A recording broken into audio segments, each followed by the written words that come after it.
सादर शिवहि नय्यव माता सादर शिवहि नय्यव माता सादर शिवहि नय्यव माता सादर शिवहि नय्यव माता वर्णोय विशद राम गुण गाथा वर्णोय विशद राम गुण गाथा वर्णोय विशद राम गुण गाथा वर्णोय विशद राम गुण गाथा मंगल भवन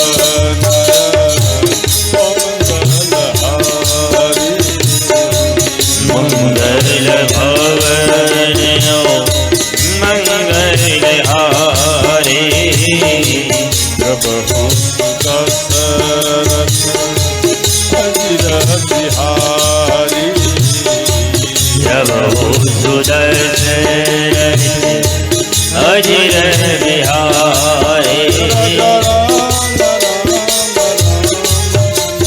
सीताराम राम राम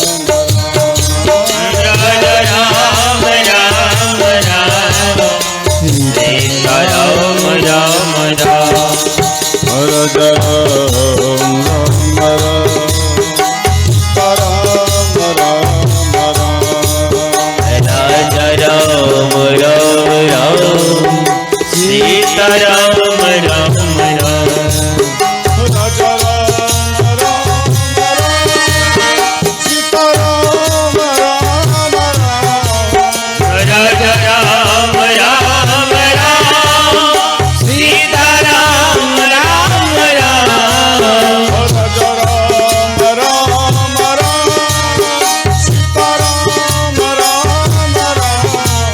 राजा राम राम राम सीताराम राम राम राजा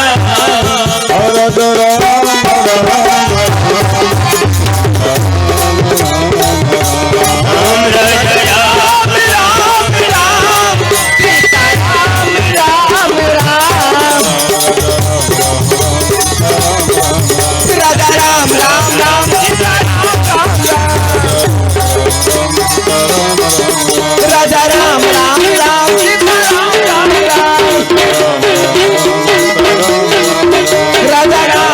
राम सीताराम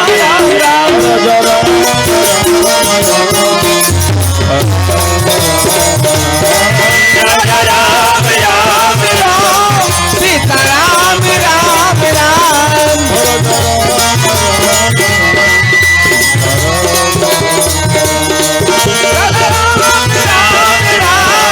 सीताराम राम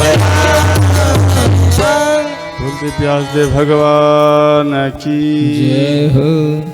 अपने अपने माता पिता की संत गुरुदेव भगवान की गोस्वामी तुलसीदास जी महाराज की ओम नमः पार्वती पते हर हर महादेव। जैसे कई व्यक्तियों का सोच होता है कि भाई ये बाजा लगाने की क्या आवश्यकता है, लगाने की कोई आवश्यकता नहीं है, परंतु साधु संत महात्मा जोर से बोलते हैं, बाजा लगा के बोलते हैं। ऐसा क्यों बोलते हैं? इनका मुख्य कारण है, ध्यान देना, यहाँ दिया है गोस्वामी जी।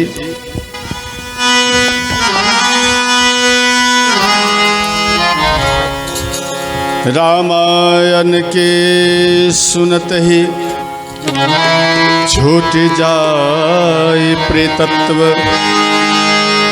जाके पढ़े सुनते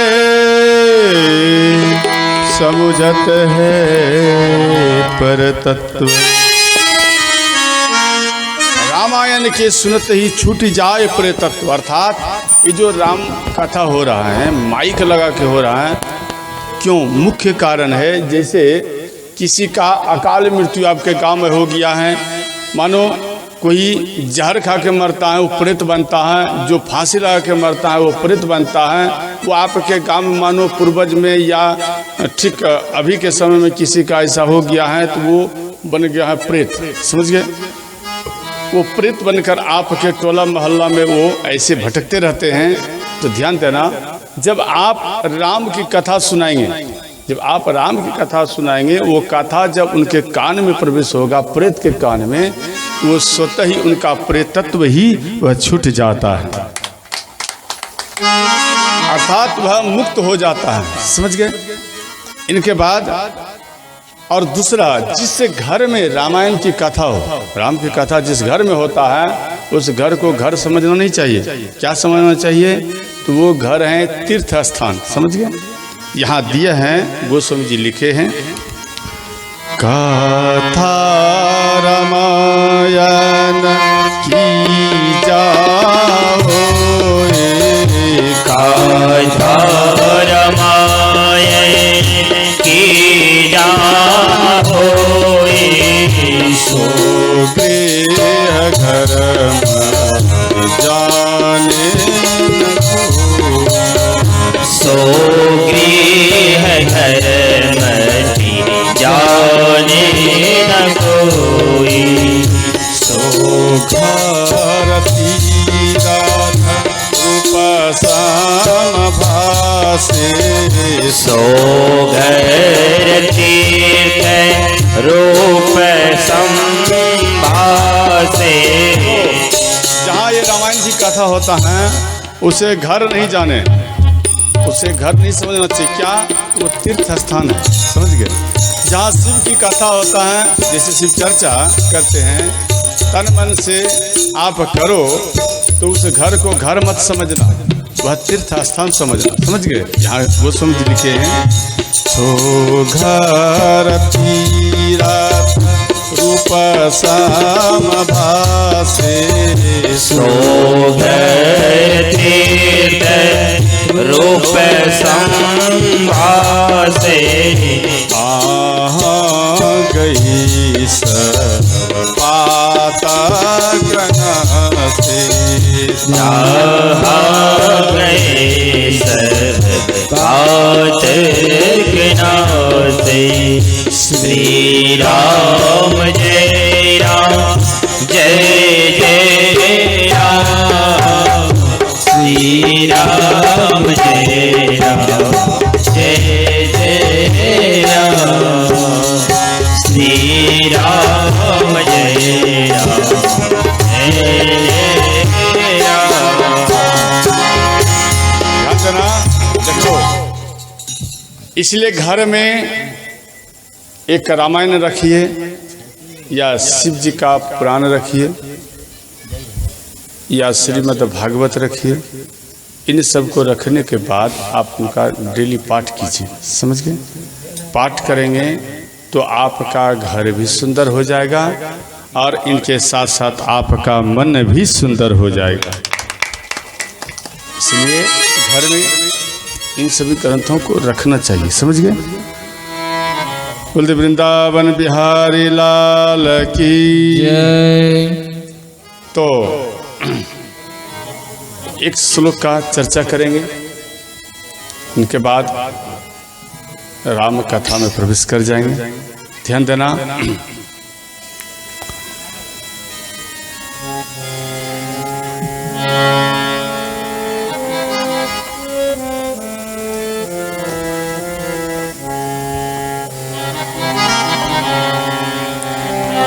कलशस्य मुखे विष्णु कंठे रुद्र समाश्रितः, कलशस्य मुखे विष्णु कंठे रुद्र समाश्रितः, मूल तस्य पितो ब्रह्मा मध्ये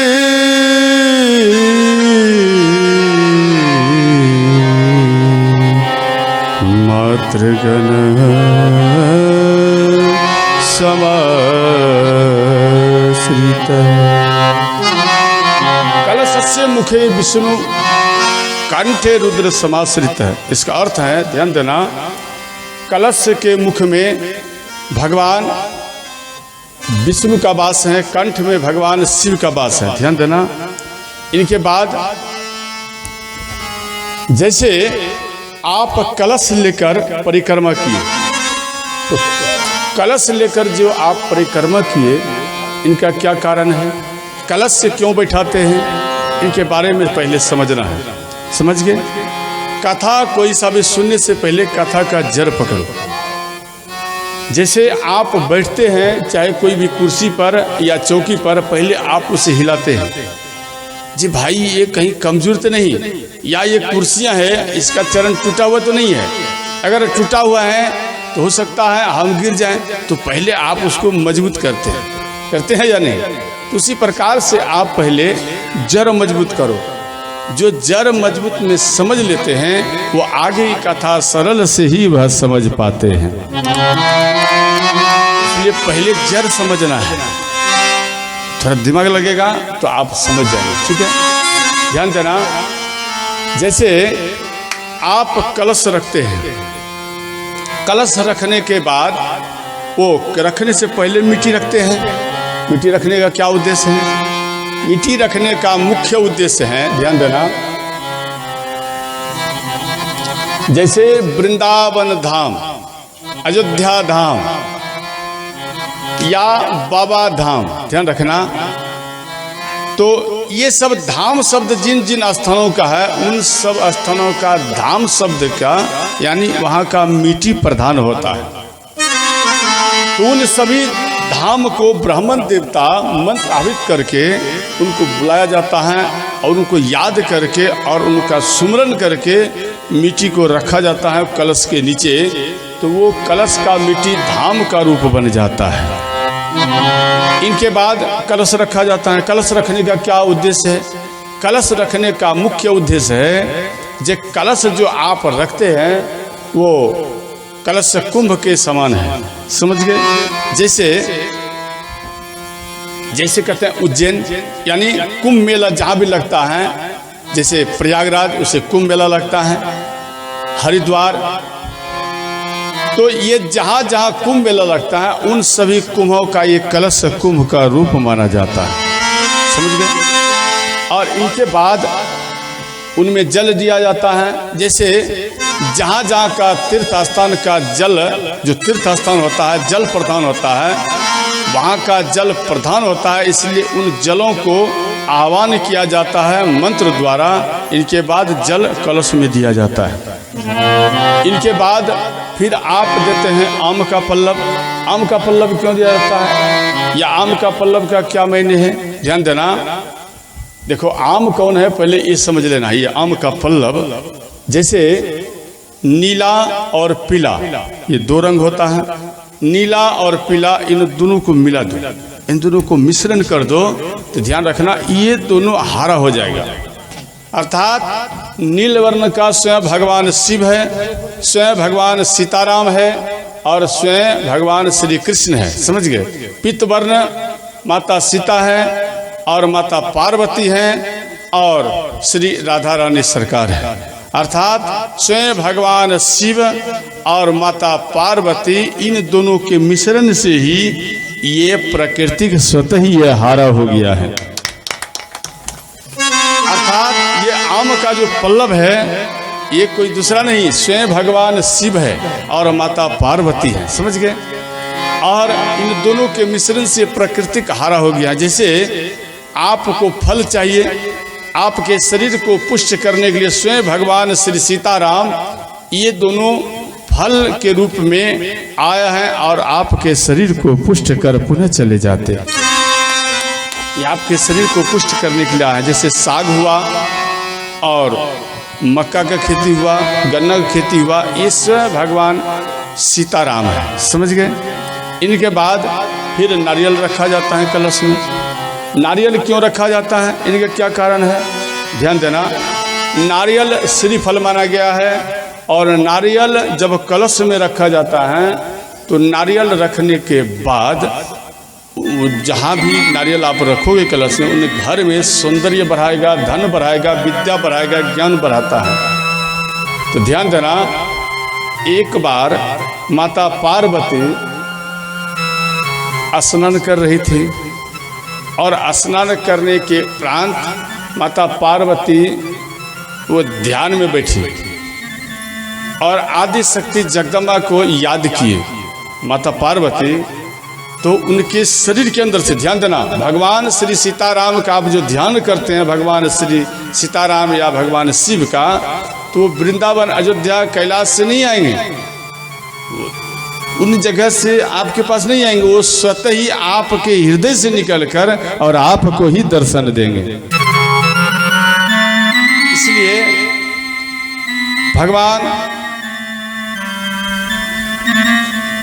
ये माता पार्वती ये ध्यान में जगत जननी जगदम्बा आदि शक्ति इनको याद किए, तो उनके शरीर के अंदर से ही आदि शक्ति वो प्रकट हुई और माता पार्वती को बोली, जे पुत्री बोलो आपको क्या चाहिए। बोले हे माता, आपका केवल हमें दर्शन चाहिए था और हमें कुछ नहीं चाहिए। बोले ठीक, माँ का कर्तव्य है पुत्री का सौंदर्य बढ़ाना, इसलिए मेरा आशीर्वाद है कि आपका सौंदर्य बढ़े। और माता जगदम्बा उनको एक वो उटकन समझते, उटकन जो शरीर में लगता है विवाह के टाइम में, वो उटकन उनको दिए माता पार्वती को। बोले जे बेटी आप इनको लेपन करो, लेपन करने के बाद इन सबको इकट्ठा करना, एक मूर्ति बना देना, तेरा पुत्र के रूप में ही स्वतः प्रकट हो जाएगा। तो तुरंत माता पार्वती अपने शरीर में स्पर्श किए, उटकन को उनको इकट्ठा किए और उनको एक स्थान पर रखे। और उनके बाद माता जगदम्बा का माता पार्वती याद करने लगी। इनके बाद वह जो मूर्ति बनाए थे तो उनसे एक बालक प्रकट हो गया और माता पार्वती उनका नाम रखे श्री गणेश। बोले श्री गणेश भगवान की। तो गणेश भगवान का प्रागट्य हुआ। इनके बाद श्री गणेश भगवान को एक यम अस्त्र दिए, यमराज का यम अस्त्र श्री गणेश जी को दिए और गणेश भगवान को बोले पुत्र आप ऐसा करो, इन गेट के पास रहना, किसी को अंदर मत आने देना, क्योंकि हम स्नान करने जा रहे हैं। बोले ठीक है मैया। तो श्री गणेश जी ठीक दरवाजे के पास आए और वहाँ पर ये गेट पर पहरा करने लगे। तो इतने में भगवान शिव आए, भगवान शिव को रोक दिए। तो भगवान शिव बोले कौन? बोले देखो मेरी मैया स्नान कर रही है, आप अंदर नहीं जा सकते। तो अंत में बोले नहीं आप हमें जाने दो। तो वहाँ पर श्री गणेश जी उनको हट किए और उनको रोक दिए। इनके बाद श्री भगवान शिव नाराज होकर पुनः वापस चले गए और अंत में वो अपने गण को भेजे। ध्यान देना, वो अपने गण को जब भेजे तो वो इनसे युद्ध करने लगे, श्री गणेश जी से युद्ध करने लगे। अंत में वो हार गए। फिर भगवान शिव के पास गए तो भगवान शिव विष्णु भगवान को याद किए, श्री ब्रह्मा जी को याद किए। ये दोनों आए, ये दोनों भी श्री गणेश जी से युद्ध किए। अंत में ये भी दोनों हार गए। इनके बाद स्वयं भगवान शिव को ये बात मालूम पड़े तो भगवान शिव आए और भगवान शिव भी इनसे युद्ध करने लगे। तो भगवान शिव भी मन में सोच रहे भाई ये अद्भुत बालक हैं, परंतु मैं इसे मारता हूँ मरता नहीं है, ना गेट से हटता है, ये तो हमसे और ये हमारे आराध्य इष्ट देवी देवता विष्णु भगवान से भी हट कर लिया है। तो भगवान शिव क्रोध में आए और भगवान विश्वकर्मा को याद किए, हे नाथ आप हमें दिव्य त्रिशूल प्रदान करो। तो तुरंत दिव्य त्रिशूल आए और उनके उन त्रिशूलों द्वारा श्री गणेश जी का, ध्यान देना, भगवान शिव और श्री गणेश जी का युद्ध को देखने के लिए सृष्टि में जितना भी देवी देवता था, यह सब आकाश मार्ग द्वारा इन दोनों का युद्ध देख रहे थे। अपने नयन से ये युद्ध देख रहे थे। जब एक बालक भगवान शिव से युद्ध कर रहा है तो सब कोई दर्शन किए। तो अंत में भगवान शिव श्री गणेश जी के गर्दन को यानी ये गले को छेदन किए, तो वो गले का जो सिर है वो आकाश में उड़े और वो जोर से चिल्लाए, माँ माँ मुझे बचाओ। वो श्री गणेश जी यानी बालक हैं, उनका सिर ऊपर में घूम रहा है और कहने लगे, माँ हमें बचाओ, माँ हमें बचाओ। देखो इतना इतना वीर आज हमसे युद्ध कर रहा है माँ, वो भी एक बार नहीं कई बार हमसे युद्ध किया है माँ, हमें बचाओ बचाओ। इस प्रकार श्री गणेश जी रोते हुए सभी देवी देवताओं को देख रहे हैं और कह रहे हैं, श्री गणेश जी माँ ये जितना देवी देवता है सब केवल मूर्ति के समान हमारे दृश्य को देख रहे हैं, परंतु कोई कुछ माँ कह नहीं रही है, ये मैया मुझे बचाओ। ये बात माता पार्वती के कान में आया और श्री गणेश जी का जो सिर थे वो भूमि में धंस गए। इनके बाद माता पार्वती घबराती हुई अपने पुत्रों को यानी चिल्लाते हुए पुत्र के याद करते हुए वो जैसे ही ये गुफा से बाहर आई, जब बाहर आई तो अपने बालकों को देखे जो सिर कटा हुआ है, तो माता पार्वती को क्रोध आए। तो इनके क्रोध देख करके देवता लोग घबरा गए। अंत में इनको मनाते मनाते काफी टाइम बीत गया। तो अंत में श्री विष्णु भगवान को बोले, भगवान शिव जी देखो एक सिर लाओ और इसमें ये सिर उन्हें लगाओ, तभी ये देवी शांत होएगी। तो माता तो कई रूप धारण कर ली, इनके रूप को देख करके सब देवता भयभीत हो गए।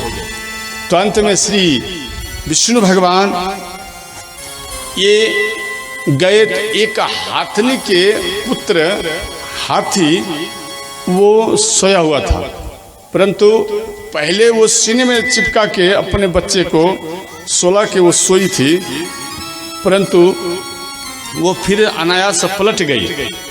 गोद में थे, उसे काट सकते थे सिर और ला सकते थे विष्णु भगवान, परंतु नहीं लाए। क्यों नहीं लाए? इनका क्या कारण है? इनका मुख्य कारण था, विष्णु भगवान मन में सोचे कि भाई एक बालक का सिर काटा है तो वहाँ तो बहुत प्रकार का समस्या आ गया है, अगर हम इधर भी काटेंगे तो इधर भी बाधा पहुँच जाएगा। इसलिए क्या किया जाए? तो माँ हथनी के यानी हाथी के माँ हथनी वो तुरंत जैसे ही उधर पलटी, इधर विष्णु भगवान उनके बच्चों का सिर काट लिए चक्र द्वारा। इनके बाद वो श्री गणेश जी को सिर में आकर सर्जन किए, वो भी भगवान विश्वकर्मा को याद कर। ध्यान देना, तभी से हाथनी हो या माताएं हो, जब तक वो अपने बच्चे को सुलाती हैं, जब तक वो अपने सीने में अपने बच्चों को नहीं लगाएंगे, तब तक उन माता को नींद पूर्ण तरीका से नहीं आता है। इनका मुख्य कारण यही है, समझ गए?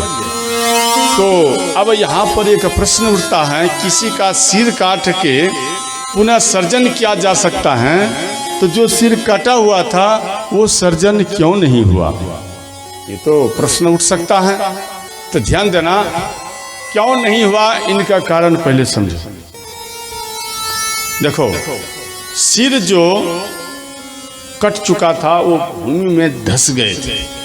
इधर माता पार्वती में और इधर देवतागण में, इन दोनों में वार्तालाप चले। तो काफी समय बीत गया, माँ पार्वती को मनाते मनाते, और इनके बाद ये सिर काट कर लगाया गया। और दूसरा है कि क्यों लगाया गया? इसलिए लगाया गया, जो सिर पहले था वो सिर भूमि में धंस गया था, तो वह एक वृक्ष का रूप धारण किए थे वो सिर। तो उस वृक्ष का क्या रूप था? वह वृक्ष का नाम था श्री नारियल, समझ गए? वो नारियल का पेड़ प्रकट हुए। तो अंत में वो नारियल का पेड़ प्रकट हुए तो भगवान शिव उनको आशीर्वाद दिए कि जो कोई मानो कलश स्थापना करेंगे या किन्हीं का भी पूजा करेंगे, जब तक गणेश भगवान का जैसे आप उच्चारण करते हैं ना, कोई भी शुभ कार्य में गणेश भगवान का उच्चारण करते हैं, उसमें जब तक आप नारियल न रखेंगे तो वो पूर्ण पूजन माना नहीं जाता है। इसलिए पूर्ण पूजन मनाने के लिए ध्यान देना मेरी मैया, पूर्ण पूजन मनाने के लिए आपको उस पर नारियल रखना होगा। तो वही श्री गणेश जी का जो सिर कटा हुआ था, तो वही प्रथम यानी पूज्य, यानी प्रथम पूज्य में ये सब आता है। अब ध्यान देना, तो जैसे बजरंग बली का पूजन होगा तो उसमें लाल नारियल होना चाहिए, या काली मैया का पूजन होगा तो काला नारियल हो, या दुर्गा मैया का पूजन होगा तो उजला नारियल हो या गोरा नारियल हो। परिवर्तन होना चाहिए, परंतु परिवर्तन नहीं हो रहा है, एक ही नारियल है। ध्यान देना, एक ही नारियल क्यों रखा जाता है? चाहे विश्वकर्मा पूजा करो या काली माता का पूजा करो या शनिदेव भगवान किसी का भी पूजा करो, फिर भी वही नारियल चढ़ाया जाता है। ऐसा क्यों? ऐसा मुख्य इसलिए है, जब सिर को काट दिया गया था तो वो श्री गणेश जी का मुख यानी नयन, वो नयन से सभी देवी देवताओं का वो दर्शन किए थे, संसार में जितना है सबका। इसलिए जैसे सर्प मानो, सर्प को मार रहा है कोई व्यक्ति और उसके बाद उसके मुख को, नयन को उसे ये खत्म कर देता है, यानी नष्ट कर देता है। क्यों? इनका मुख्य कारण है, इसलिए नष्ट कर देता है जे उनके नयन में जो व्यक्ति आ जाता है उनका एक चित्रपट बन जाता है, इसलिए वो नयन को नष्ट कर दिया जाता है। अगर नयन को नष्ट नहीं करेंगे तो उनका जो जोड़ीदार होगा, उनका जो परिवार होगा, वो देखकर उसके नयन में आपके ऊपर हमला कर सकता है।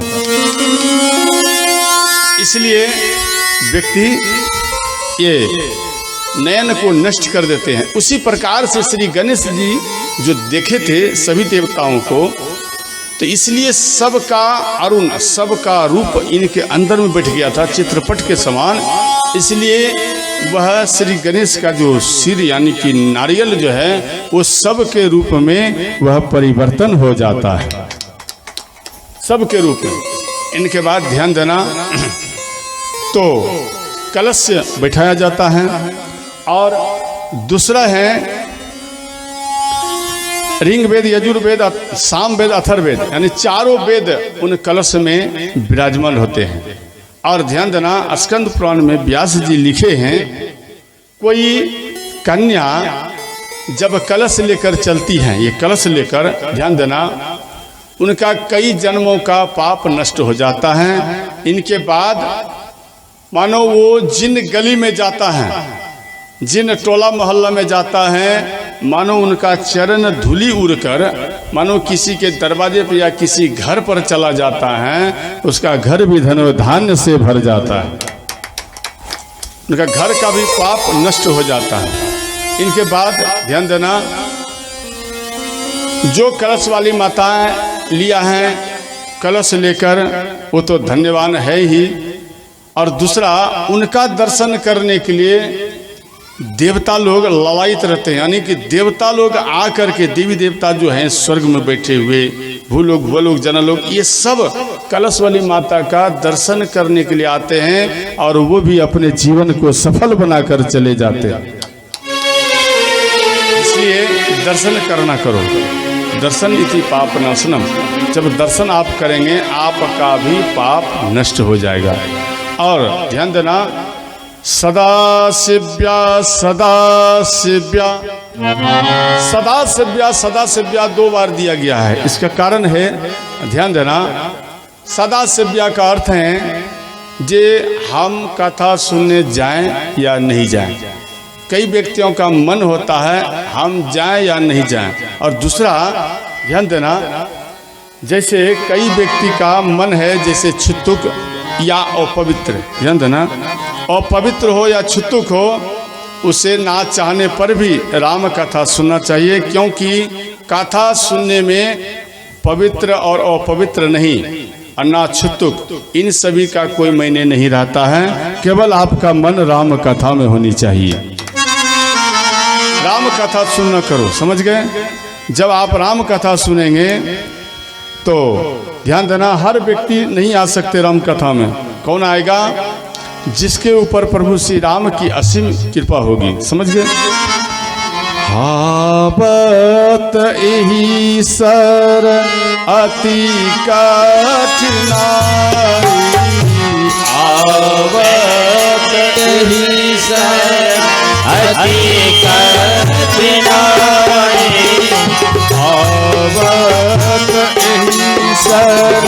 कथी कठिनाई आवत अति कठिनाई राम कृपा पे आई राम कृपा में आई न जाए। श्री राम जय राम जय जय राम। श्री राम जय राम जय जय राम। श्री राम जय राम जय जय राम। ध्यान देना मेरी मैया, वही व्यक्ति आता है जो भगवान श्री राम जिनके ऊपर कृपा करते हैं, समझ गए? भगवान शिव जिनके ऊपर कृपा करते हैं, जिनके ऊपर गुरु महाराज कृपा करते हैं, जिनके ऊपर माता पिता कृपा करते हैं, जिनके ऊपर पति कृपा करते हैं, पत्नी कृपा करते हैं, वही व्यक्ति राम कथा में आ सकते हैं। तो ध्यान देना, देखो हर व्यक्ति को आना चाहिए कथा में, और कथा में बैठकर कथा को श्रवण करना चाहिए।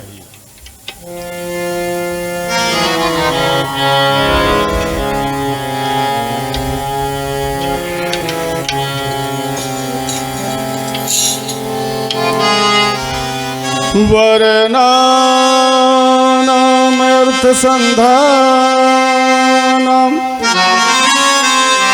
रसनाम छंदसामपि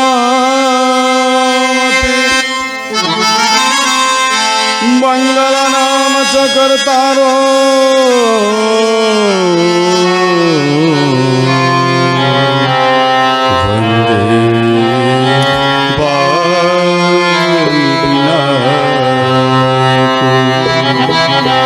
ध्यान देना, वर्ण नाम अर्थ संधानम रसा नाम छंद सामपि मंगला नाम चो कर्तारो वंदे वाणी विनायक। अर्थात गोस्वामी जी जब लिखने लगे तो ध्यान देना, तो प्रथम में लिखे वो शब्द से क्यों लिखे, इनका क्या मुख्य कारण था? ध्यान देना, मुख्य इनका ये कारण था जे वह से वैष्णव और वह से विष्णु भगवान, समझ गए? इसलिए वह शब्द का प्रयोग किए, मान वह अंत में भी वह का प्रयोग किए, समझ गए? और दूसरा शब्द है कि गोस्वामी जी जब लिखने लगे तो